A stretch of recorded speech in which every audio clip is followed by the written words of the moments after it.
Assalamu alaikum 7th class students. Salim is again here for your maths lecture. Student, our fourth lecture is about unit number 1 operations on set, exercise number 1. Open your books, page number 17 and exercise number 1. The first question of this exercise, fill in the blanks. If A is equal to ATE, n of A is equal to dash. n मतलब number of elements of A set के number of elements बताने हैं कि उसके अंदर कितने number of elements है, उसे हम लोगों ने यहाँ पर लिखना है। तो इस सेट के अंदर हमारे पास 3 एलिमेंट्स है, इसलिए हम लोग यहाँ पर इसे 3 राइट कर देंगे। If B is equal to the letters in the word banana, number of B is equal to dash.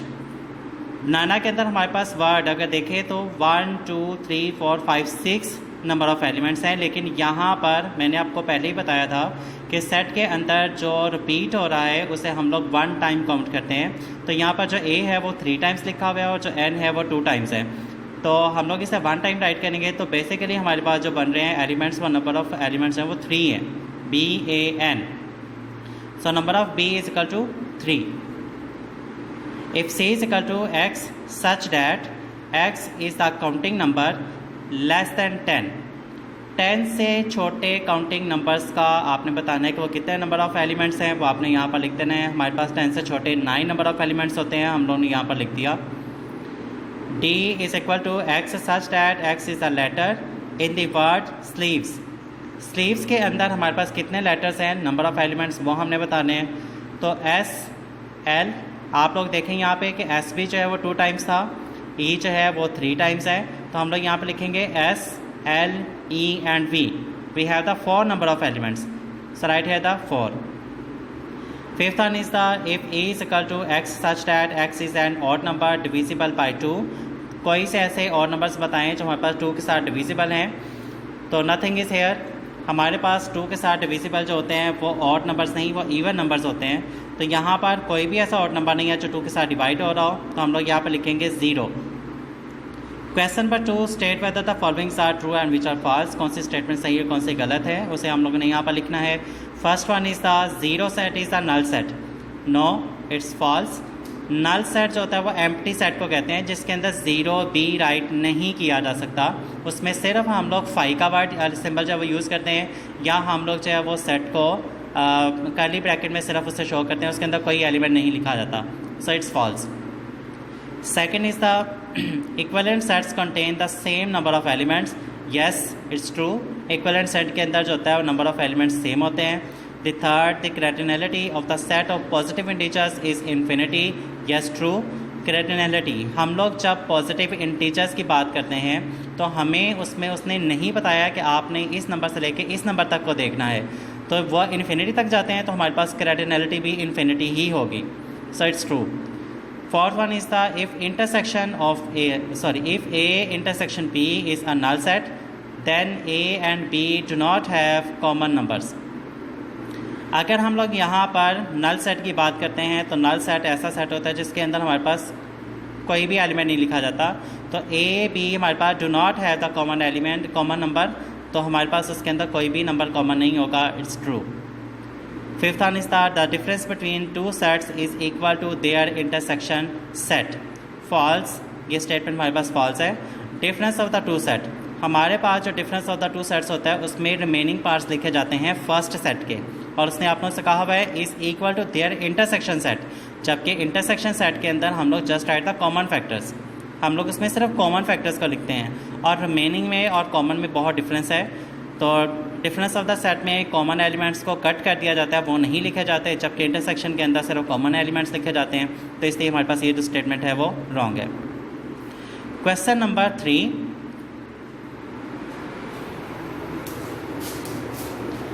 Question number 3 के अंदर हमारे पास उसने सेट दिए हैं A एंड B।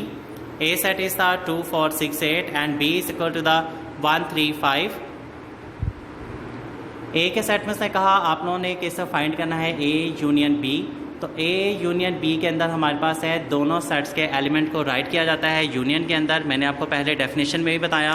तो A यूनियन B सबसे पहले हम लोग यहाँ पर लिखेंगे is equal to 2 4 6 8 and union B set is the 135, right here the 135 union, सबको कंबाइन करके लिखते हैं ना, तो मैं यहाँ पर लिख दूँगा फर्स्ट सबसे पहले 1 आ जाएगा, 2 3 4 5 6 7 और 8। मैंने सब जो एलिमेंट्स हैं उन्हें एक सेट में लिख दिया, it's the A union B set. Question number 4, set A is equal to 3 6 9 and B is equal to the 5 means that the empty set A union B आप लोगों ने फाइंड करना है। तो यूनियन के अंदर मैंने आपको बताया था कि सारे एलिमेंट लिखे जाते हैं, तो A यूनियन B सबसे पहले लिखा जाएगा, उसके बाद मैं A का सेट लिखूँगा 3 6 9 और उसके बाद यूनियन लिख दिया जाएगा, और B का सेट मेरे पास 5 था, उसे मैंने लिखा 5 हमारे पास एम्प्टी सेट है, इसके अंदर कोई भी एलिमेंट नहीं है, तो मेरे पास सिर्फ 3 6 9 है, मैंने उसे ही राइट कर दिया, ये मेरे पास है A union B। Question number 5, R is equal to 1 2 3 4 5 and 6 and S is equal to 0 3 6 and 9। T set is the 1 3 5 7। We have the 3 sets और इससे रिलेटेड मैंने कुछ यहाँ पर पार्ट्स हैं जो मैंने फाइंड करना है। The first part is the R intersection T। In intersection just right the common factors, तो मैं यहाँ पे सबसे पहले R का सेट लिखूँगा, R सेट इज़ द 1 2 3 4 5 6। उसके बाद इंटरसेक्शन का सिंबल यूज़ किया जाएगा और उसके साथ लिखा जाएगा T 1 3 5 7। इंटरसेक्शन में मैंने आपको बताया कि सिर्फ हम कॉमन एलिमेंट्स को लिखते हैं, तो इन दोनों सेट्स में हमारे पास जो कॉमन होगा हम सिर्फ उसे लिखेंगे। 1 and 1 right here, 2 nothing is common, 3 and 3 is right, 5 and 5 is right. 4 और 6 और 2 यहाँ पर कॉमन नहीं है, इसलिए हम उसे राइट नहीं करेंगे। 1 3 5 से answer of the R intersection T। इसमें जो सेकंड और थर्ड पार्ट जो हमारे पास रिमेनिंग है वो आपका होमवर्क है, उसे आप लोगों ने खुद करना है। Question number 6, you means that the universal set. Universal set में मैंने आपको बताया था सारे सेट्स के एलिमेंट्स मौजूद होते हैं, उसे यूनिवर्सल सेट कहा जाता है। 0 1 2 अप टू 8, और मेरे पास मतलब ये 0 से स्टार्ट होकर 8 तक के एलिमेंट्स रहेंगे, एक यूनिवर्सल सेट बना रहा है। A इज इक्वल टू उसने दिया हुआ है 0 1 2 3 and B is equal to 2 3 4 5 6, C is equal to 3 5 6 7 8 and D is equal to 2 4 6 8। मेरे पास ये उसने 4 सेट्स दिए हैं और साथ में से यूनिवर्सल सेट आप लोगों को दे दिया हुआ है। The first part of this question A union B। Union मैंने आपको बताया था कि दोनों सेट्स के एलिमेंट्स को मिलाकर लिखा जाता है, इकट्ठा कर लिखा जाता है, उसे हम लोग यूनियन बोलते हैं। तो मैं A और B के दोनों सेट्स को यहाँ पर लिख दूँगा, तो मेरे पास A यूनियन B बन जाएगा। Fifth part of this question A B intersection C। तो इंटरसेक्शन में हम लोग कॉमन एलिमेंट्स को लिखते हैं, तो B इंटरसेक्शन C 2 3 4 5 6 एंड 5 6 7 8। तो दोनों में हमारे पास जो कॉमन होगा सिर्फ मैं से यहाँ पे लिखूँगा 5 and 6 and 5 and 6 is common, so right here the 5 and 6 it's the B intersection C। Seventh part A complement. Complement मैंने आपको बताया था कि किस तरह से करते हैं, डेफिनेशन में एक्सप्लेन किया था कि यूनिवर्सल सेट में से हम लोग A के सेट को माइनस कर देंगे तो हमारे पास वो A कम्प्लीमेंट बन जाएगा। यहाँ देखें A complement is equal to U minus A। First of all right the universal set 0 1 2 up to 8 minus A set is the 0 1 2 3। मैंने इसमें से माइनस करने हैं तो 0 और 0 माइनस हो जाएगा, 1 और 1 2 and 2 and 3 and 3 माइनस हो जाएगा। Remaining elements of the universal set वो मेरे पास है 4 5 6 7 8। तो मैं इसे यहाँ पर लिख दूंगा, तो मेरे पास ये बन जाएगा A complement. The next is the 11th part A over B। तो A ओवर B जो है मेरे पास ये सब्ट्रैक्शन को शो करता है। यहाँ आप लोग देखें मैं लिखा भी हुआ है A over B is equal to A minus B, और माइनस के अंदर डिफरेंस के अंदर जो हमारे पास रिमेनिंग पार्ट्स होते हैं हम सिर्फ उन्हें लिखते हैं। 0 1 2 3 A का सेट है minus and the B set is the 2 3 4 5 6। तो मैं यहाँ पे जो कॉमन होगा उसे नहीं राइट करूँगा, जो कॉमन नहीं है सिर्फ उसे राइट कर दूँगा। तो मेरे पास यहाँ पर 0 और 1 जो है वो कॉमन नहीं था, वो मैंने यहाँ पर राइट किया। 2 और 3 आपस में कैंसिल हो गए या ख़त्म हो गए। अब यहाँ पर B सेट के अंदर 4 5 6 है, तो मैंने यहाँ पर ये इसलिए राइट नहीं किया क्योंकि हम लोग सिर्फ फर्स्ट वाले सेट के एलिमेंट्स के जो रिमेनिंग पार्ट्स होते हैं हम लोग सिर्फ उन्हें लिखते हैं। तो मैं सिर्फ यहाँ पर जो रिमेनिंग एलिमेंट्स है उन्हें राइट करूँगा, तो मेरे पास ये A और B आ जाएगा। Thank you so much students. remaining parts of this exercise for your homework. God bless you. Allah Hafiz. Bismillahirrahmanirrahim. Assalamu alaikum 7th class students. Students, our 5th lecture is about unit number 1, operations on set, exercise number 1 and the question number 7. In question number 7, the set of U means that universal set is equal to 0, 1, 2, 3 up to 9. A is equal to 0, 2, 4, 6, 8 and B is equal to 1, 3, 5, 7. C is equal to 1, 2, 3, 8 and D is equal to 4, 5, 6, 7.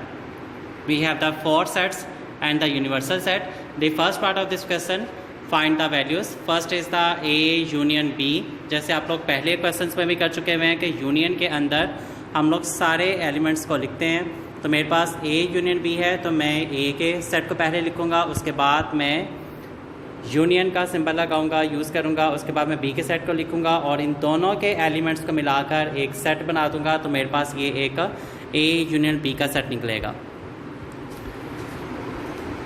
Fifth part of this question, A complement. A complement भी हम लोगों ने पीछे questions में किया, जिसमें हम लोग यूनिवर्सल सेट में से उसी सेट को माइनस कर देते हैं तो हमारे पास वो एक A कॉम्प्लीमेंट बन जाएगा. जैसे मैंने A कॉम्प्लीमेंट फाइंड करना है तो मैं A के सेट को माइनस कर दूंगा. अगर B कॉम्प्लीमेंट फाइंड करना है तो मैं B के सेट को U में से माइनस कर दूंगा, मेरे पास वो B कॉम्प्लीमेंट बन जाएगा. U minus A, right the universal set 0, 1, 2, 3 up to 9 minus A set is the 0, 2, 4, 6, 8. तो मैं जब यूनिवर्सल सेट में से A के सेट को माइनस करूँगा तो मेरे पास जो रिमेनिंग में बचेंगे यूनिवर्सल सेट के अंदर, मैं उसे यहाँ पर राइट कर दूँगा. And the remaining are 1, 3, 5, 7, 9 because 0, 2, 4, 6, 8 जो इसके अंदर मौजूद थे वो इसके साथ कैंसिल हो गए और जो मेरे पास यूनिवर्सल सेट के अंदर रिमेनिंग्स थे वो मैंने यहाँ पर लिख दिए. ये मेरे पास आ जाएगा A complement. The 9th part of this question, B और A, जिसमें हम लोग B माइनस A भी कह सकते हैं. ये डिफरेंस को शो कर रहा है तो B डिफरेंस ऑफ A मैं यहाँ पे राइट करूँगा B के सेट को 1, 3, 5, 7, 9. Difference of the 0, 2, 4, 6, 8. आप लोग देखें कि nothing is common between them. इनमें से कुछ भी एलिमेंट्स है वो आपस में कॉमन नहीं है. तो मेरे पास जो फर्स्ट वाला सेट होगा वही उसका आंसर बन जाएगा 1, 3, 5, 7, 9. क्योंकि ये सारे के सारे एलिमेंट्स जो ये बच गए हैं तो मैं यहाँ पर इसे लिख दूँगा. In question number 8, the A set is the 0, 2, 4, 6 and 8 and B set is the 1, 3, 5, 7, 9. First of all, the second part of this question, A intersection B. तो A इंटरसेक्शन B के अंदर क्या होगा, मैं पहले A का सेट लिखूँगा, फिर इंटरसेक्शन सिंबल यूज़ किया जाएगा. Second set is the B और इन दोनों के अंदर जो कॉमन होगा मैं यहाँ पे लिखूँगा बिकॉज हम लोग फाइंड करें इंटरसेक्शन. और इंटरसेक्शन के अंदर कॉमन फैक्टर्स को, कॉमन एलिमेंट्स को लिखा जाता है. यहाँ पर मेरे पास सारे जो है वो इवन नंबर्स हैं और ये वाले सारे ऑड नंबर्स हैं. इवन और ऑड में से कुछ भी कॉमन नहीं है, इसलिए मेरे पास आंसर आ गया एम्प्टी सेट. ठीक है. The third part of this question, A difference of B. ठीक है. A और डिफरेंस ऑफ B में जैसे हम लोगों ने पीछे क्वेश्चन नंबर 7 में किया था उसका 9th part, B difference of A. इसी तरह से यहाँ पर भी है कि मैं पहले A के सेट को राइट करूँगा, फिर उसके बाद डिफरेंस का सिंबल यूज़ किया जाएगा, B लिखा जाएगा और जो दोनों के अंदर कॉमन होगा उसे नहीं लिखेंगे और जो फर्स्ट सेट के मेरे पास जो रिमेनिंग्स होंगे मैं उसे यहाँ पर लिख दूँगा. और जो मेरे फर्स्ट सेट के रिमेनिंग है तो सारे के सारे वही आ जाएंगे 0, 2, 4, 6 and 8. क्योंकि मेरे पास जो A का सेट है वो इवन नंबर्स का है और जो B का सेट है वो ऑड नंबर्स का है. तो दोनों में कुछ भी कॉमन नहीं था, इसलिए मेरे पास A सेट जो है वही उसका आंसर आ जाएगा. Question number 9, A is equal to A, B, C, D, E and B is equal to B, E, G, L, K. We have the two sets. The second part of this question, B difference of A. बिल्कुल उसी तरह से जैसे हम लोग पीछे कर चुके हैं, B difference of A. B का सेट राइट करेंगे, डिफरेंस का सिंबल यूज़ करेंगे, उसके बाद हम लोग A का सेट जो है उसे राइट करेंगे और दोनों के अंदर जो डिफरेंस होगा उसे हम लोग यहाँ पर लिख देंगे. मेरे पास यहाँ पर B और E दो एलिमेंट ऐसे थे जो सेकंड वाले सेट के अंदर मौजूद हैं, B एंड E. बाकी जो रिमेनिंग हो गए जी एल के, मैं सिर्फ उसे राइट करूँगा, सेकंड सेट के एलिमेंट्स को यहाँ पर नहीं लिखा जाएगा, सिर्फ फर्स्ट वाले सेट के एलिमेंट्स, रिमेनिंग एलिमेंट्स को यहाँ पर लिखेंगे, जैसे हम लोग पिछले क्वेश्चंस में कर रहे हैं। Question number 10, a is equal to 1 3 5 7 9 and a complement is equal to 4 5 6 7 and 12। और इसके अंदर हम लोगों ने फाइंड करना है यूनिवर्सल सेट को, ठीक है, जिसमें उसने a भी हमें दिया हुआ है और a कम्प्लीमेंट दे दिया हुआ है। यूनिवर्सल सेट को हम लोग यहाँ पर फाइंड करेंगे and we know very well a complement is equal to union universal set minus a। तो यूनिवर्सल सेट जो कि मैंने फाइंड करना है, तो मैं इस a को दूसरी साइड पर लेकर जाऊंगा, then minus convert into plus. जब हमारे पास ये ट्रांसपोजिशन मेथड के ज़रिए a जो है वो यहाँ से ट्रांसफ़र होकर a कम्प्लीमेंट के साथ आएगा, तो उसका जो साइन होगा, उसका जो सिंबल है वो चेंज हो जाएगा। a complement plus a is equal to universal set. आप लोग यहाँ पे देखें, universal set is equal to a complement plus a। तो मैं सबसे पहले a कम्प्लीमेंट का सेट लिखूंगा 4 5 6 7 12 plus a set is the 1 3 5 7 9, और ये दोनों जो कि प्लस हो रहे हैं, प्लस मीन्स डैट इन दोनों को मिला के लिख देना, इन दोनों का यूनियन कर देना, ठीक है। तो मैं इन सारे एलिमेंट्स को आपस में मिला के लिख दूंगा 1 3 4 5 6 7 9 and 12 it's the universal set. Thank you so much class. Remaining parts for your homework आप लोगों ने अच्छे तरीके से होमवर्क में करना है और सारे पार्ट्स को आपने अच्छे से प्रैक्टिस करनी है, और साथ साथ में आप लोग इनके नोट्स भी रेडी करते जाएं। यहाँ पर बोर्ड के ऊपर जो मैं रेड से लिखता हूँ उसे आपने मार्कर से लिखना है, और जो ब्लैक से लिखा गया है उसे आप लोगों ने पेन से राइट करना है। Understand? God bless you and Allah हाफिज़।